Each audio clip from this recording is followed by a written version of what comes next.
Office workers, what's your go-to activity to look busy when you have no work to do? Just look frustrated with whatever you're doing, squint at your computer screen, shake your head, let out an occasional sigh. Have a bunch of papers on your desk you can rifle through periodically. You don't want to look so frustrated that you might need some help, but if you do this right, everybody will think you're already too busy with something to be bothered. I got tired just reading that. That's just way too much work. But hey, before I forget, other me's over on Rufus Stories doing what he does best, unpacking some crazy relationship stories. It's a good time, I promise. Links in the description if you're down. All right, back to the stories. Story 2. If you work in a big enough building, you can just put something important looking in one hand, papers, a clipboard works perfectly, etc., and scurry intensely from one random place to the next, make friends in different areas and stop to chat briefly, find the good clean remote restroom and then use that, grab a cup of coffee, help somebody else with work that's more interesting than yours, rinse and repeat. As long as you're holding something official looking, change it up and hurrying semi-urgently from place to place, you can go on like this right up to your yearly review. Hopefully you manage to get some actual amazing crap done here and there along the way. Story 3. It's been 5 years since I worked in an office, but these were my tricks. In a call center, I'd dial a number I knew wouldn't connect, like leaving off the last digit. The line would register as busy, so my busy on call stats were always very high. I just had to remember to cover the phone line with something if I walked away to make coffee. Always leave an Excel document with lots of data on your computer screen. Remember to scroll from time to time and don't use a screensaver. Ideally, your screen shouldn't be seen by others walking past, but this is for when you can't control that. Tell others how busy you are. This needs to be done carefully so you aren't seen as a drama queen. Just make slightly under your breath comments from time to time like, well, anyway, got to get back to my desk, lots on. Or in staff meetings, praise the team. Thanks everyone for all the hard work we're getting done. This is a great team.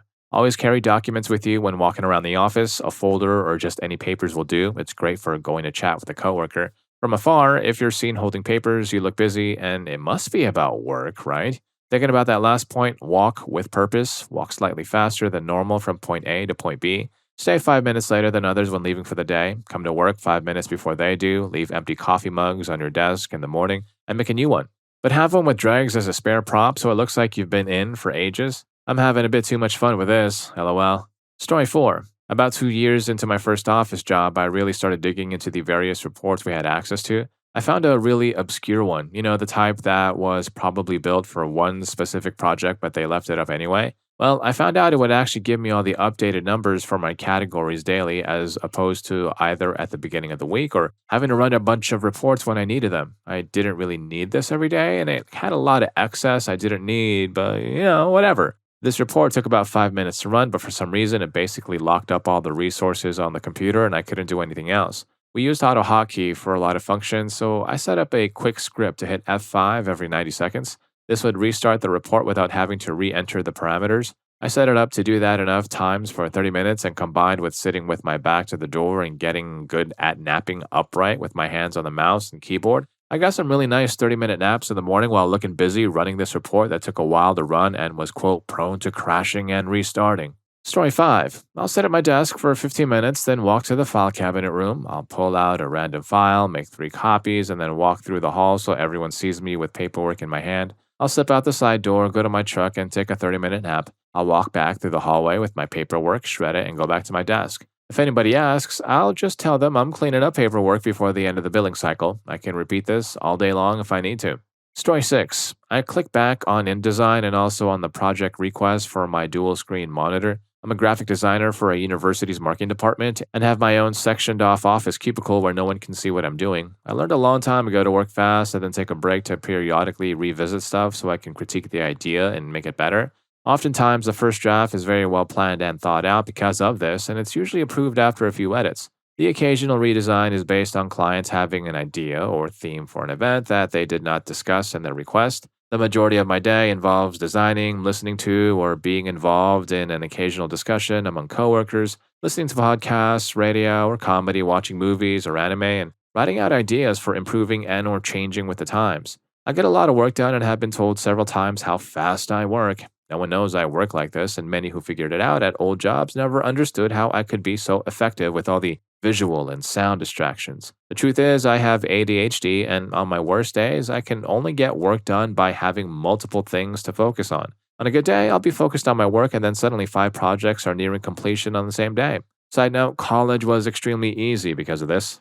Story 7. While this isn't exactly what you're asking for, I did this for craps and giggles. I wrote an Excel VBA script that generates a bunch of data in a format identical to the stuff I usually analyze. About 30,000 rows of data, 50 columns wide. Then I trigger all of my real data sorting scripts and tools, but turn on screen updating and do events on every loop. This does a lot of wacky things with resorting, heat mapping, and counting the frequency of data matches. I leave it running in the background of one of my machines when I need people to leave me alone. They'll come by, see it running, and assume I'm super busy, which I am. I never would use such powers for evil. Trust me.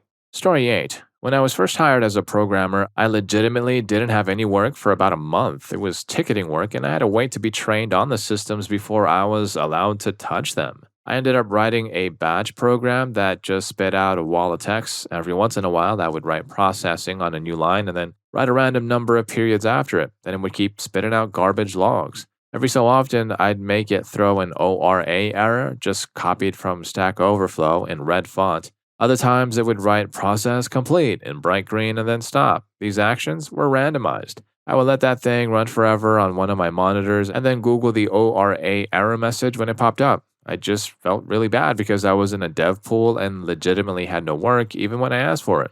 Story 9. We have a word for this in the military. It's called shamming.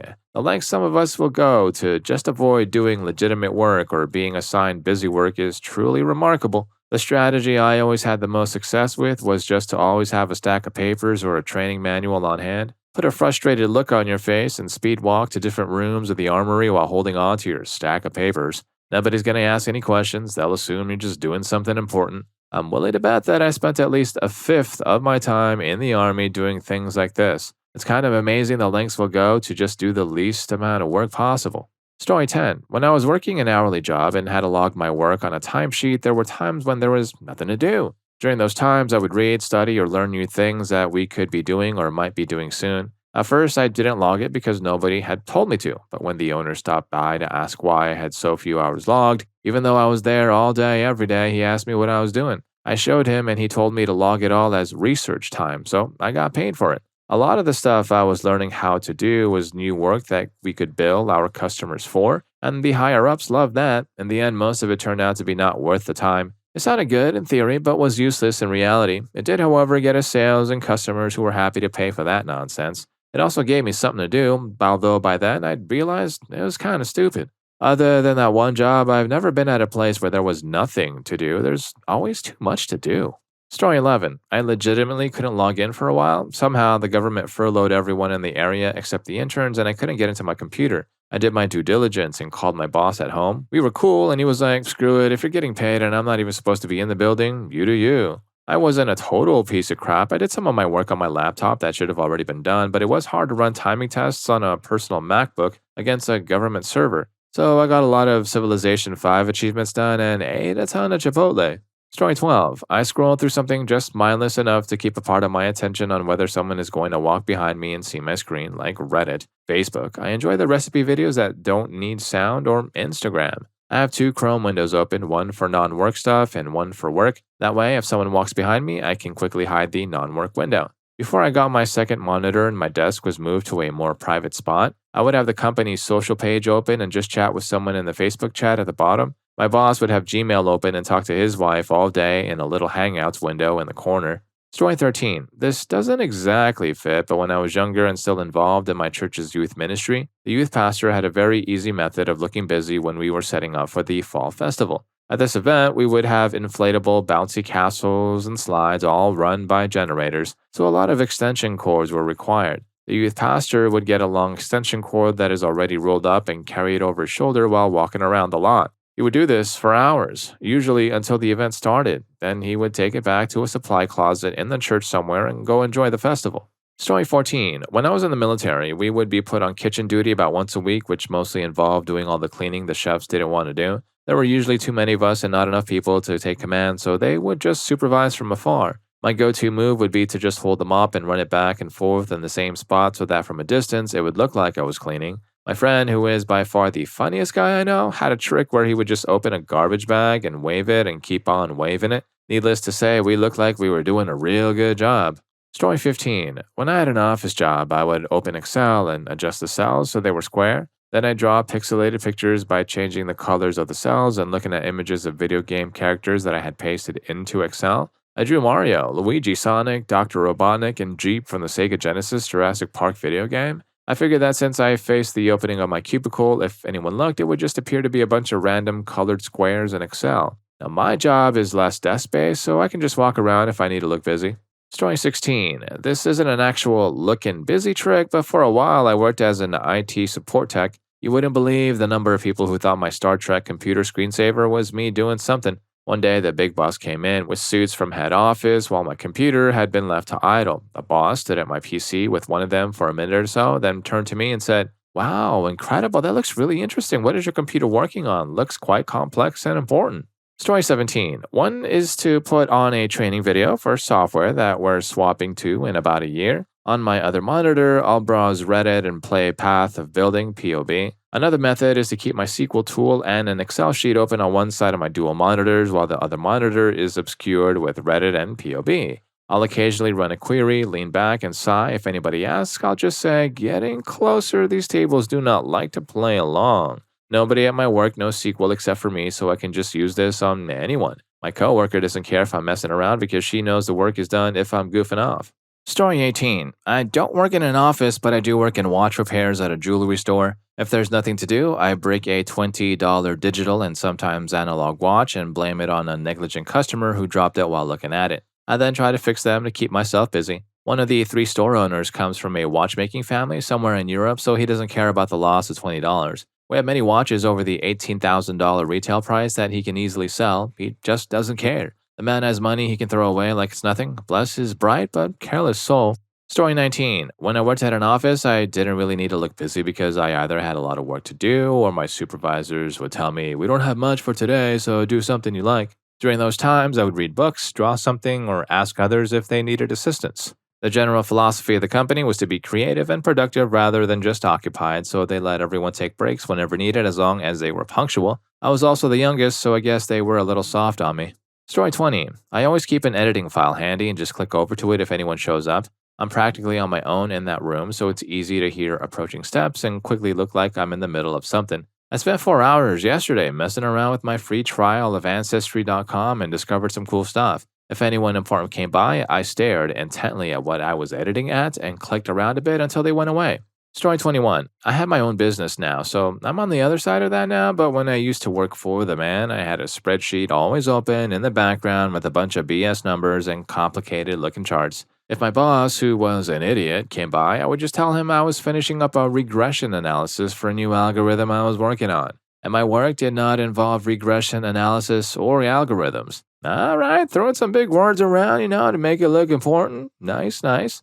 Story 22. I actually like my job and don't mind being busy actually working. But there are definitely some Google Calendar entries I don't show my receipts for. Q3 planning huddle. I'm on my lawn. Busy. Gym time. Contractor call. Might be a really nice day and I decided to take my dog to the park. I honestly don't misuse it, but damn, having people gauge your availability off Google Calendar is a godsend.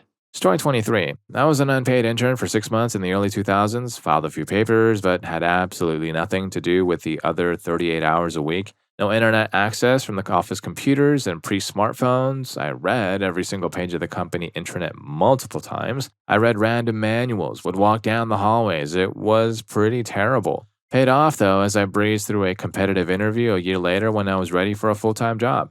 Story 24. I'm fortunate enough to be evaluated by what I ultimately accomplish rather than how busy I look, so I often take time to socialize, read, call up a friend, or engage in any other personal pursuit when I feel the need to. However, if I really want to be left alone, I either just close my door or plop down a big stack of paper on the other chair in my office. That usually gets the point across pretty well, but still gives people the opportunity to reach me in person if they really need to. If you're on my team and you want to look busy, you would have to be actively working on exactly whatever pressing issue I've tasked you with. If there is no issue that I'm having you take care of, then your time is yours to budget how you please. It's very easy to know who works hard and who doesn't in my industry. If you want to know what you're talking about, you simply have to put in the time to brush up on the details of the project. Story 25. Increasing work in progress to reduce throughput. Differentiating between work in progress and throughput is difficult for someone who doesn't interact with you very often, and sometimes even for those who do. Take 6 1 month projects, for example. If you do them one at a time, one per month, it's very apparent when you're not busy because you'll have no updates, nothing on your plate, no meetings pending, and no upcoming milestones. If you do them 3 at a time over 5 months, it's much harder for people to realize when you're not busy. This is because your updates are often charging. It always seems like you have a lot on your plate at any given time. You're in charge of many things. On any given day, you have more work outstanding, but you have much more free time to actually carry it out and while also taking it easy in between. Story 26. I work in IT and have a coworker who is a total schmuck, I tell you. If I finish everything I need to do for the day and ask if they need help and they say no, she will silently list every time I do something that isn't work related and complain to my boss. So I just print out a ticket or two, walk out of the room saying I have some tickets to work on, and hang out in a secluded room for an hour or so on my phone, Reddit, and YouTube, of course. I'm actually thinking about getting a gaming laptop for this purpose. I repeat this maybe 2, 3 times a day. I really wish we just had a 4-day work week or something. Story 27. I work for a large company with over 50,000 employees. We have a centralized employee homepage with many links to resources from various departments, many of which haven't been updated in years. I don't do this much now that I have a lot of work, but in my first 6 months or so, I had very few assignments. When I was bored, I would just browse the intranet aimlessly to see what the oldest sites I could find were. To this day, we still have sites from the early 2000s that haven't been updated at all, somehow still running on some server in some data center somewhere. Unfortunately, in the last year, we started moving our intranet to the cloud and SharePoint, so sadly, most of the links to these sites are probably gone now. But it wouldn't surprise me if the servers are still running and staying online for much longer. And if you're learning a thing or two from this video and enjoying the stories, don't forget to hit that subscribe and like button for more videos just like this. Story 28. I generate a lot of PDFs for my job, which are data analysis with tables and graphs. I spent about 30 minutes to an hour doing a day's worth of work, open all the PDFs to make comments on them, some useful, some just jargon my bosses like, and then save and close them periodically throughout the day. When I go to review them in a meeting or send them via email, the file info timestamps make it look like I spent the whole day working. This allows me to work on projects I'm actually interested in, browse Reddit or listen to podcasts and audiobooks on one monitor, while the PDFs are open on my second monitor, which is visible to a passerby. Story 29. When I served in the Israeli Air Force, the IAF, I was a computer network manager, which is a fancy word for an IT guy. In my division, if you weren't doing anything, the officers would find something for you to do. This is one reason a lot of guys in my division picked up programming and started creating programs and websites for the soldiers to use. My commander saw it as a great opportunity for soldiers to develop some useful skills and give him something to brag about to the higher-ups. So he would leave them alone when they were programming. Little did he know that most of them were complete beginners and would be discharged by the time they could make anything useful. Story 30. It's not one single thing in particular. If you do that same pretense, it becomes obvious. I have devised a mix of 2 to 3 things that I do to make people feel like I am working, and sometimes even more than them. The premise is that I work in advertising, so the work culture is pretty chill, but you still have to work. I start my day by pretending to stare at a semi-written Word document. I then plug in my earphones and pretend to think while making up stuff in my head. Then I get up, I put on an accomplished face, and go talk to a few colleagues who sit close to the big boss's cabin so that he can hear me talking about work and being an active presence in the office. Then I go to the cafeteria with my laptop and pretend to do some writing, finding some creative inspiration. By then, it's lunchtime. After lunch, things are slow, so you aren't expected to work as much. By 4 p.m., I take a tea break, come back, do some actual work that matters, and go home by 6. No one has suspected this except for one guy who followed my footsteps. One small step for laziness, no steps at all at work. Story 31. I use 2 monitors for this. On one screen, I open Google Earth and set it to the landmark flyover setting, which is the one where the camera zooms in and out and the globe spins with a lot of action. On top of this, but not in full screen, I open an Excel spreadsheet with some random numbers, just a big data table. On my main screen, I have every news outlet open in a browser with Reddit or whatever my time waster is somewhere in there. When someone rolls over, they'll see 2 things, a monitor with some data and a process in the background, and me reading what looks like a news article as part of my catching up. "What you working on there, Namander?" they'll ask. "Oh, this is compiling, so I'm just catching up on some news. What's up? What do you need?" I'm mid-level management and make 6 figures a year. No one has ever asked what is compiling or gotten upset at me for becoming more world-aware by reading the news.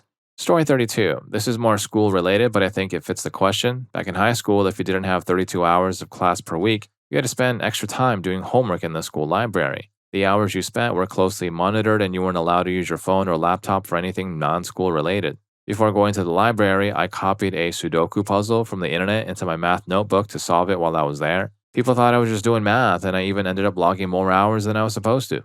Story 33. This wasn't at work, but in the seventh grade, I couldn't see the board from my assigned seat in world geography. I hated the teacher, so the last thing I wanted was to be moved to the front. Every single day, instead of taking notes, I would write the alphabet over and over. If you weren't taking notes, you would get in trouble, so I had to make it look like I was doing something. By the end of the year, I had so many pages of the alphabet written in a bulleted outline style and with different spacing so that from a distance, it still looked like actual notes. Sometimes I would go backward and sometimes I would just write little sections. Story 34. Everyone should learn key shortcuts. Here are a few. These instructions are directed towards Mac users as I'm not really familiar with PCs. If you have two browsers, keep Reddit and other fun things open in one and keep your work open in the other. When you see or hear something coming, use Command plus Tab to toggle between browsers. However, you have to make sure the last two applications open on your computer with the two browsers. You can get really fast at this and become a toggling ninja. Another way to toggle between tabs is to use Control plus Tab or use Command plus number of the tab, meaning what number this tab is in the order. This is good for when your boss does a really quick pass because they won't be paying attention to the tabs open. Lastly, a tip that doesn't deal with keystrokes, make sure your computer is at an angle that is hard for people to see. This may seem obvious, but a lot of people in my office don't know this piece of advice, and you can see them doing all their dirty deeds online. Also, try to keep your screen pretty dim so it's harder for people to make out what you're looking at. If you heed my little nuggets of advice, you'll be ghost surfing the web in no time. Enjoy. Story 35. Two things come to mind: organizing the back rooms to be able to walk in and grab a product for a customer without searching and stopping scammers.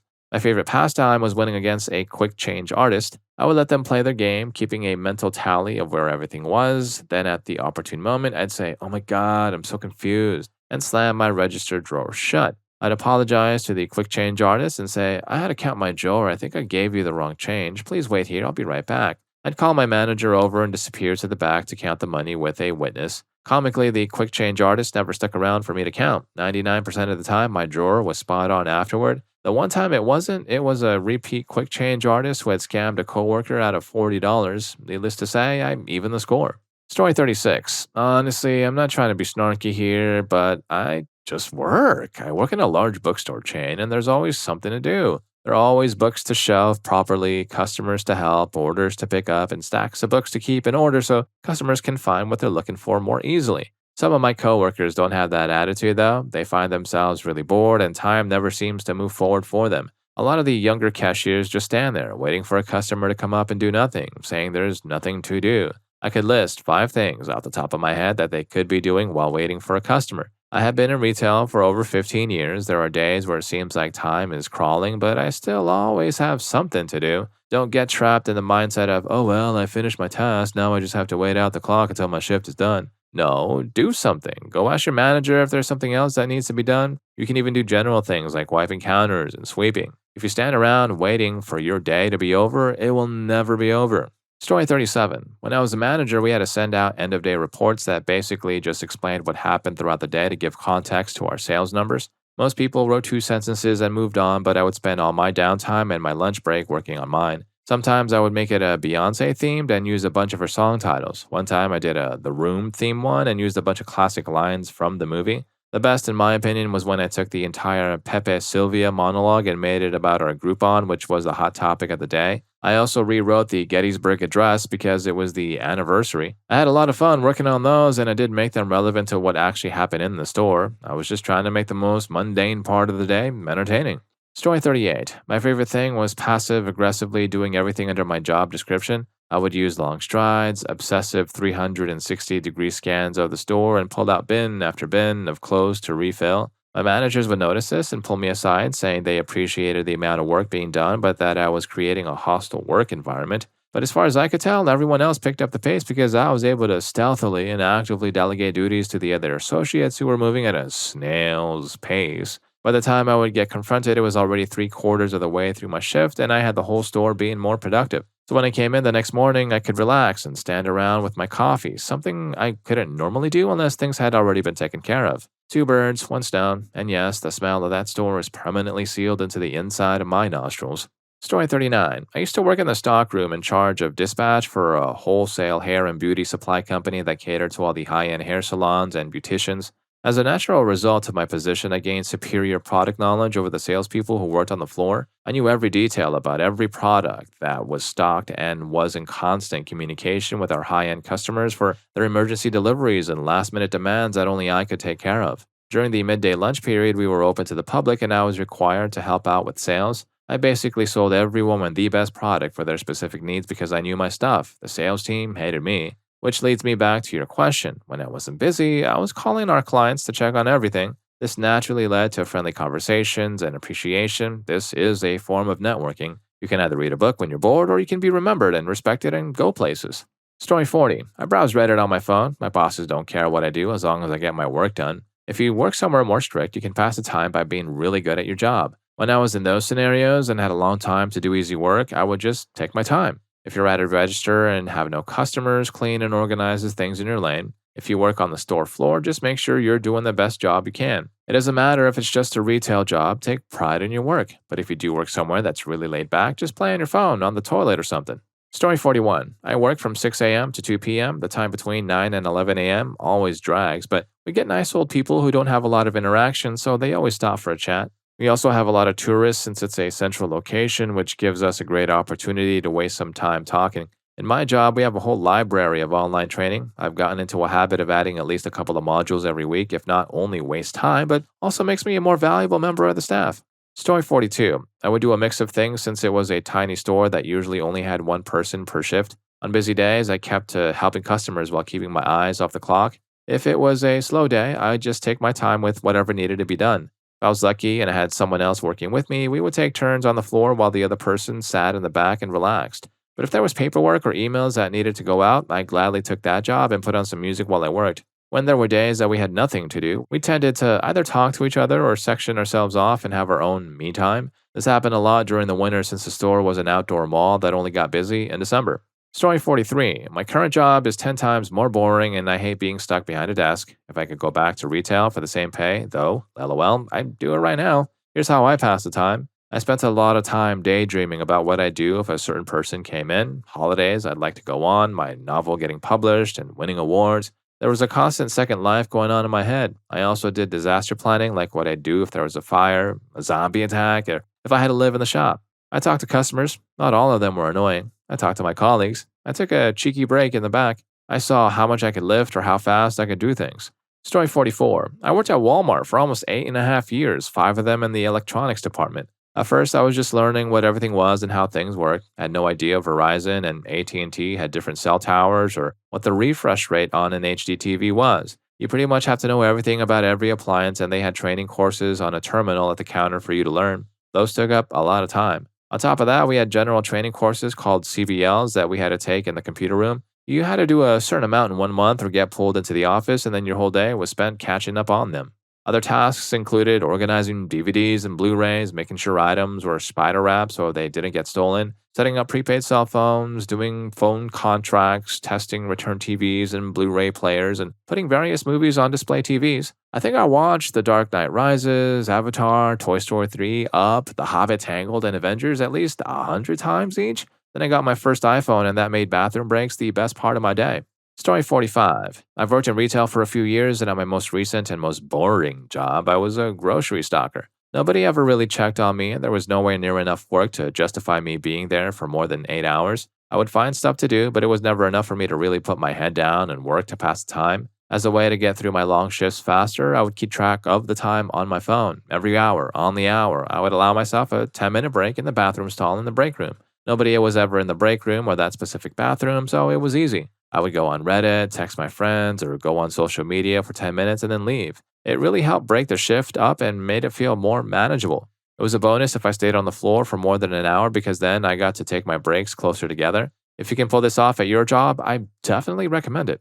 Story 46. Wow, reading the top comments about how you're all wasting time figuring out ways to pass the time doing mostly useless garbage. I worked for retail for 10 years and never had a dull day. My secret? I go to work early and made sure things were clean and organized. I would bring homemade treats for my coworkers. I made eye contact and listened to people like a real person. I made everybody feel important and valued. I put real effort into remembering people's names and faces. When I saw people outside of work, I would smile, greet them by name, and ask them how they were doing. It was easy to get referrals. People trusted me, would happily send their friends and family to buy from me. I had the highest sales and got promoted. I got to train new staff who also got promotions. With my extra income, I invested in education. I went to university part time at night and used my spare time to study. I turned up, worked hard, and enjoyed the success that comes from dedication and commitment to my goals. Now I have my own business and continue to help people find success. I've made lifelong friends and throw big parties for them. And no, I'm not a boomer. I was a kid when Toy Story and Pokemon came out. I still have Yu-Gi-Oh cards in my original PlayStation.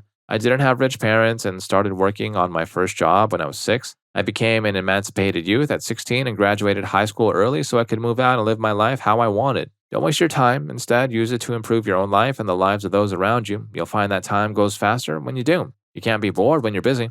Story 47. My buddies and I are on the sales floor would play a game called Instant Expert. The goal was to bring someone into a conversation with a bizarre story or expertise they really don't have and see if they can roll with it.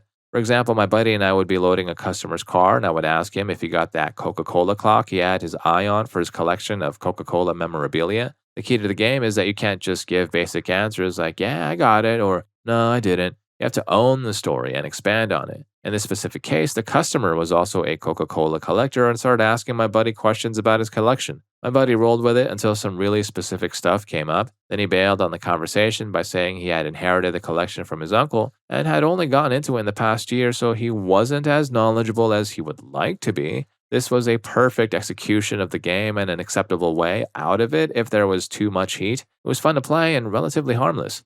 Story 48. One of my coworkers used to bring a crossword puzzle for us to go through during slow periods. A few weeks later, in a team meeting, we were told passive-aggressively that we were not allowed to have crosswords during work. I usually doodle on receipts and do some cleaning around the store. If I'm working in the children's section, I will arrange toys in amusing ways that make them look like they are trying to escape from the baskets. I also read the product information folders. Story 49. I used to be head cashier at a store, and having spent many long, boring hours standing at a register myself, I would design games to keep my cashiers occupied. We played merchandise bingo, where they each got a bingo sheet to check off as they rang up certain items. We had another game where the one person would hide a toy dinosaur in plain sight somewhere easily accessible to the registers. If you found it, you had to hide it somewhere new, but the key was that it always had to be visible, no hiding it in boxes or behind cash drawers. My favorite game, though, was the sneaky card. I took 3 chunks of cardboard about 3 inches by 5 inches. On one side, I drew a ninja, and on the other, a throwing star with the phrase, "Pass it on, don't get caught." Then I passed them off to random cashiers. The object of the game was to try to slip the card into a coworker's apron or a coat pocket without them catching you. When they found it later, they had to do the same. Story 50. When I was at university, I worked at a card shop. One day, I was asked to clean the stock room, which hadn't been touched in years. I was one of only 2 men who worked there. I was severely hungover as I was a student, so I gladly accepted this task. I realized that I could block the door so no one could come in and make a bed out of the stuffed animals. So I spent half an hour sorting the stock, then I blocked the door and went to sleep for a few hours. Nobody noticed, and when I came back out later for lunch, my manager said I was doing a good job in there, but would have to finish it at another time because she needed me on the shop floor. I managed to get 2 weeks of sleeping on the job in there until the stock room was finished. Well, if any of these stories got to you and you liked a few of them, here's more for you. YouTube thinks you're going to love this. I'll catch you in that video.